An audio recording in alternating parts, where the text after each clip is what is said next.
Assalomu alaykum hurmatli kuzatuvchilar. Bu videoni ozmoqchi bo'lgan, teri to'qimalarini yoshartirmoqchi bo'lgan, sustavlarda, suyaklarda, bo'g'imlarda og'rig'i bor insonlarga va ichi qotib yuradigan insonlarga, uyqusiz, asabiy bo'lgan insonlarga tashlab qo'yasizlar.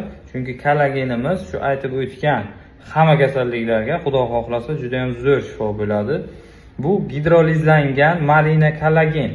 Buni gidrolizlangan degan joyga ahamiyat berasizlar. Kollagen olgan vaqtda shunga e'tibor berish kerak. Gidrolizlangan bu zamonaviy texnikalar asosida molekulyar maydalangan. Buni sababi organizmda tezroq so'rilish va ta'sir qilishi uchun.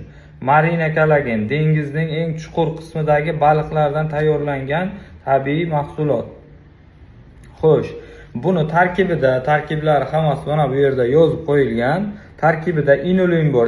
Inulinning vazifasi ichakdagi bifidobakteriyalarni yaxshilash va ichaklarni yoshartirish. Bu qabziyati bor insonlarga juda ham yaxshi rezultat beradi. Tarkibida yana Vitex ekstrakti bor. Vitex gormonal muvozanatni tiklash uchun ko'proq ayollarda bo'ladigan holat bu. Keyin bo'qoqzobga ham foydasi bor. Sababi dengiz mahsuloti bo'lganligi uchun yod moddasi ham bor.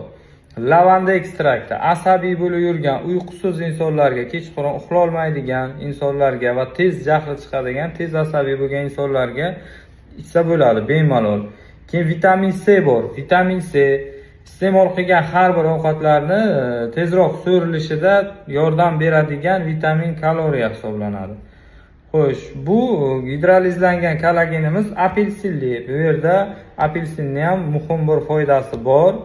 Bulardan biri bu birinchidan ta'mini yaxshilab beradi, ikkinchidan immunitet vitaminlarga juda ham boy. Sochni o'stirishda, tirnoqlarda, suyak bo'g'im kasalliklarida yaxshi yordam beradi. Teri to'qimalarini yoshartirishda, ich qotganda, uyqusizlikda olib bitta ichib ko'ringlar. Rezultatini aytasizlar xudo xohlasa. Kollagen juda ham yaxshi narsa va mana shu joyga e'tibor berish kerak. Gidrolizlangan degan joyga. Mana shu gidrolizlangan degandan bemalol olsalaringiz bo'ladi. Kimda agar shunga o'xshash savollar bo'lsa, kommentariyada olinglar. Olmoqchi bo'lganlar uchun telefon raqam qoldiramiz, shu yerga murojaat qilasizlar.